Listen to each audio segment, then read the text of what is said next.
Ya está con nosotros nuestro querido Cristian Salazar, geólogo. ¿Cómo sintió el ídolo, Cristian? Bien, algo se sintió ayer.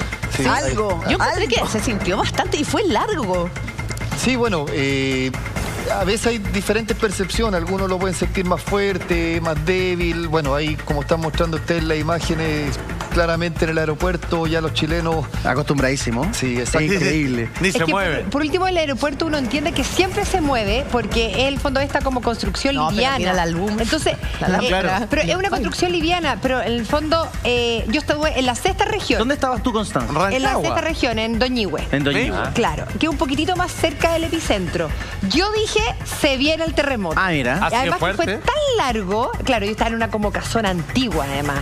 Entonces, casona antigua, alta, de adobe. Entonces, al fondo empezó el movimiento y dije, se viene. Y no, gracias a Dios nunca fue, pero yo lo sentí súper fuerte. Al igual que Kichi, yo dije, ahora sí que sí.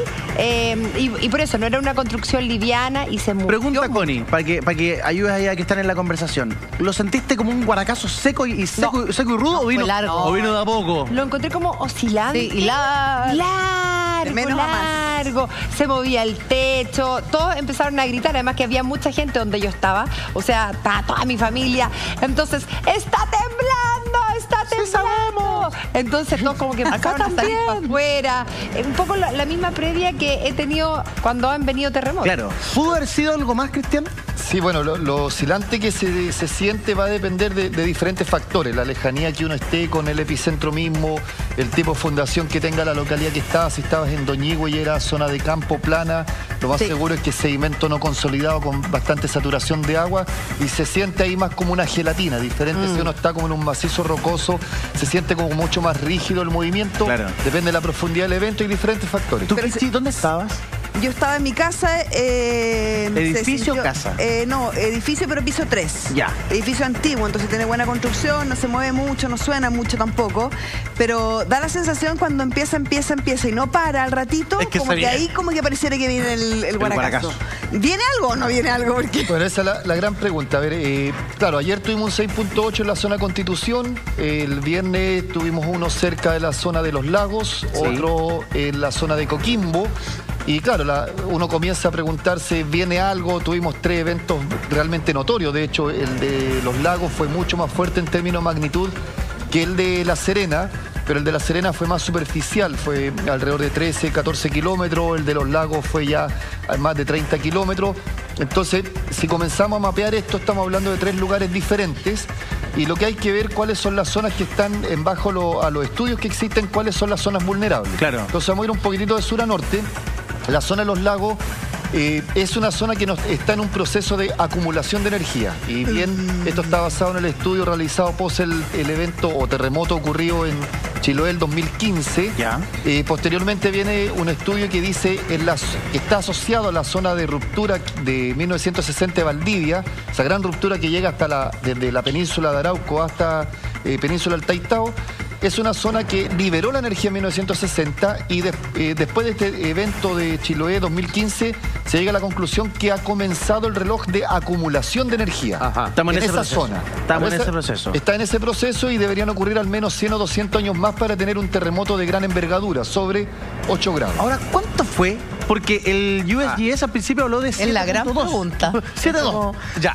Después varió la cosa. ¿En cuánto quedó? Ya, es que aquí hay una gran pregunta y que esto afecta a la sensación de los chilenos. Entendiendo que nosotros estamos tremendamente acostumbrados a los sismos, hay ciertos sectores de nuestro país donde tiembla notoriamente, prácticamente todos los días.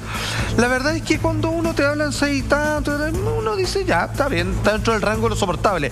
Cuando pasa de 7 para arriba, incluso en Chile, que uno tiene distintas formas de cómo llamar a un evento sísmico, uno dice, esto fue un terremoto. Y aquí, ¿qué es lo que pasa, Cristian?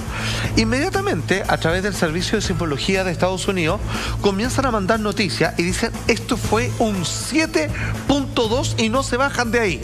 La cantidad de familiares de gente que vive en Estados Unidos, en otros países, que es el referente que tiene, se ponen a llamar, oye, hubo un terremoto en Chile, ¿qué pasó? ¿Están todos bien y todo lo demás? Después, acá, le ponen 6.7, lo bajan a 6.6 y hoy día está establecido, recién revisado, 6.8. ¿Por qué se dan estas diferencias y si efectivamente lo que ayer vimos como 6,8, hasta lo que entendemos para el resto del mundo es un terremoto con todas las de la ley? Claro, bueno, son diferentes estaciones de monitoreo, tienen diferentes protocolos y algunas variaciones en las ecuaciones del cálculo de esta magnitud. Y claro, por un lado uno ve la versión del Servicio Nacional de Sismología y el norteamericano, como bien lo dices tú. Y sí, generalmente las primeras versiones, el primer reporte cambia en relación al último, que cuando lo terminan de calibrar, porque toma un tiempo el análisis de la magnitud real. Entonces, por eso tenemos este escenario que ocurrió ayer y que ha ocurrido anteriormente y va a seguir ocurriendo, que va a haber una variación. Pero si nos damos cuenta, la variación generalmente no supera los 0,5 grados. O sea, si pero que tú nos has explicado que eso es una brutalidad. O sea, esto no es como en las notas, que si tengo un 3,9 y me sube una décima, ¡pum!, zafé. O sea, un poquito y cambia. Aquí 0,5 grados es una inmensidad, donde 0,5 grados lo transforma casi en el doble que en el número anterior. Exacto, y más, podría llegar a haber 16 veces más grande la diferencia entre un 7,2 y un 6,7, por ejemplo, son 0,5. Hay 17 veces más de un 8 y un 7 son 32 veces más grande, el 8 por sobre el 7. Imagínate. Entonces, sí, ocurre porque toma tiempo, o sea, como hay que dar ciertos protocolos, emergencia, etcétera, dan un primer reporte. Y por eso después se llega, horas después ya dan el cálculo final, cuando ya tienen con más instrumentos, son los resultados preliminares por llamar. Yo había visto que corregían a la alza o a la baja, pero aquí se corrigió a la baja de 6,7 a 6,6 y después de 6,6 a 6,8. Bajó y después lo subieron. ¿Eso es normal? Eso sí, no es tan común. Ahí hay que ver, bueno, donde son superficiales también se hacen un poco más complejo poder calcularlo. Exacto. O sea, pero ahí hay un temor. Mira, Cristian, te voy a leer algo de gente que es relativamente entendida y otros que tienen un particular interés, digamos, en estos temas, como la gran mayoría de los chilenos. Pasa lo siguiente, que el Servicio de Sismología Nacional, que lo dejó en un 6,8, dice que la profundidad es 11 kilómetros. Y otros hablan de 15, que en algún momento lo pusieron. Mira, atención con estos twitters. Dice, no he podido dejar de pensar en la profundidad reportada, dice uno. Dice que hoy día algunos dicen que es el doble. Dice, la profundidad reportada tiene errores, pero demasiados, y que hay que entender bien esto, porque ahí es cuando uno sabe si puede haber o no un tsunami, qué está pasando, cuál es la verdad. Claro. Son algunas de las inquietudes que tienen que ver con respecto al error de la profundidad, que es lo que de cierta manera determina el futuro sismológico o cómo la gente debe reaccionar respecto a estos eventos. Cristian Salazar nos va a responder eso porque es de lo que más está preguntando hoy la gente, como puedes ver. Todo esto a la vuelta de estas breves. Vamos a comercial. Volvió a moverse la Tierra. Parece que nos había dado como una especie de tregua los movimientos telúricos, como que se había calmado, se había tranquilizado e incluso... Esto fue hasta este fin de semana, porque hace pocos momentos a las 8:53 hubo unos 5.6 en Calama, Salva. Hay un tema de la polémica por la profundidad reportada tras este fuerte sismo. Sí, y queremos entender por qué es tan crucial e importante, podemos intuirlo, pero fíjate que solo uno de los tantos Twitter que llegaron de gente relativamente entendida, que dice, hasta lo que entiendo, la profundidad no es cualquier cosa, es uno de los elementos clave para entender y activar el sistema de alerta temprana de tsunamis en Chile, de saber realmente si algo que puede suceder o no. Claro, ahí muy bien dicho, es clave para la alerta temprana de tsunami y los eventos sísmicos se dividen en 3 zonas, por decirlo. Que vamos menos, desde los superficiales son hasta 50 o 60 kilómetros de profundidad, entre los 50 y los 150 son profundidad intermedia y sobre eso incluso hasta 600 kilómetros de profundidad pueden ocurrir, son los de mayor profundidad. Entonces sí es clave.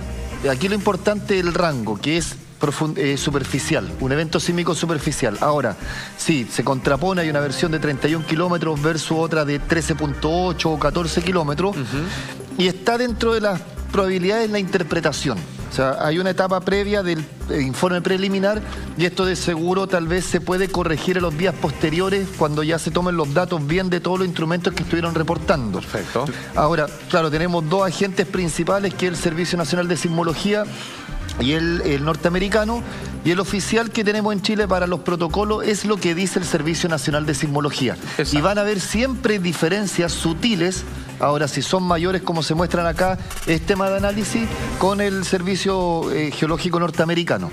Por ejemplo... Conversa eso después, porque 20 kilómetros de una línea de metro, claro, de distancia. Claro. Sí, o sea, de hecho, lamentablemente, en esta parte de la sísmica, para un mismo tipo de datos se pueden sacar interpretaciones diferentes en los estudios posteriores. O sea, ocurre y se genera polémica en los mismos congresos geológicos. Es algo común que esté ocurriendo. Y ahora, ¿más profundo significa que se siente más fuerte o no necesariamente? No necesariamente. Lo primero de cómo se siente está muy ligado con la magnitud del evento, ya sea intermedio, superficial o profundo, y uno lo va a percibir y hay otras componentes. La misma construcción, si está en un piso 13, piso 1, o también si está en un sustrato rocoso o sustrato no consolidado. Claro. Y generalmente los que uno tiende a sentir como un poco más fuerte, que pueden tener a dos de la misma magnitud, uno sí lo va a sentir más fuerte el superficial versus el profundo. Claro. Porque la distancia de recorrido es mucho más corta en ese sentido. Además que debe ser más o menos lo mismo decir tuvo 500 kilómetros de profundidad a decir tuvo 650. Es lo mismo. Pero decir tuvo 13 y tuvo 38, ahí hay una diferencia importante. Eso da temas de análisis y yo creo que tal vez van a salir versiones posteriores. Ahí hay que ver qué es lo que está pasando. ¿A quién le hacemos caso entonces? A ver, protocolarmente hay que hacer caso al Servicio Nacional de Sismología. ¿De nuestro país? Sí, una de las pocas veces que he visto esta magnitud de doble interpretación con este margen de error. Claro. Pero también hay que tener ojo. Por ejemplo, el terremoto de Valdivia se dice Valdivia, pero la zona de ruptura fue desde la península de Arauco, cerca de Lebu, hasta la península Altaitao. Entonces lo correcto sería decir el terremoto de 1960 de la península Arauco a la península Altaitao. Pero el hipocentro no es... no es un punto que libera la energía, sino que es una zona de ruptura. Claro. Algo que se rompió a lo largo. Exacto, se marca generalmente donde está la mayor magnitud liberada como un punto o también donde comienza todo. Entonces es mucho más complejo cómo se plantea. Entiendo, no es un fenómeno que ocurre en un lugar específico y que se expande. En algunos se intensifica más en un punto, pero es un fenómeno más extenso. Exactamente, por eso hablamos el 27F. Yo prefiero decirle Maule Biobío en vez de decirle el terremoto de Maule. Exacto. Cristian, pero aún así yo sigo sin entender cómo puede haber esa diferenciación entre un sistema y otro en la profundidad y también en la intensidad. Entonces, técnicamente, ¿cómo se explica eso? Pueden ser errores o diferencias, mejor dicho, no quiero hablar de errores, diferencias en los cálculos, en cómo se ejecutan los cálculos y de acuerdo a la base disponible que tengan. Hay que ver a qué distancia están los instrumentos con los cuales un servicio o el otro está reportando y haciendo los cálculos y viendo también las metodologías o los protocolos que tenga cada país. Entonces, no es como decir, este tiene la verdad más que otro, sino que hay un tema de análisis posterior que tiene diferentes variables, qué tipo de instrumento, la cercanía, etcétera. Bueno, la verdad que lo estábamos conversando, no bien tú entraste y colocaste el primer pie en nuestro set. Yo sé que la ciencia, hoy por hoy, no tiene una forma de realizar un pronóstico certero respecto a cuándo podría haber un evento sísmico de importancia para poder avisarlo a tiempo. Pero el comportamiento, te pregunto, Cristian, que se extiende hace poco más de una semana, donde hubo un fuerte sismo en el sur, luego en el norte, luego en la zona central y de vuelta en el norte, pareciera que se está cultivando un escenario más propicio para el desencadenamiento de un fuerte sismo de aquí a un corto plazo. La pregunta, por favor, después, eso sí, del consejo de mis compañeros. ¿Puede un poco explicar de que hay que estar más alerta que nunca o la sumatoria de estos sismos no lo hace más grave que la semana antepasada? Claro, yo llamaría que en Chile, frente a esto, y en semanas que no tenemos este tipo de noticias, estamos en una alerta continua. O sea, Chile por su configuración geológica está en esa categoría. Y si comenzamos a relacionar en una pasada rápida, la zona de los lagos, donde ocurrió el evento el día viernes, es una zona donde está en un proceso de acumulación de energía, donde el último gran evento sísmico, megaterremoto, lo tuvo hace un poco más de 50 años. Ajá. El de Constitución que ocurrió ayer está más vinculado al proceso que ocurre posterior a un megaterremoto. Me van a preguntar, bueno, ¿todavía siguen las réplicas?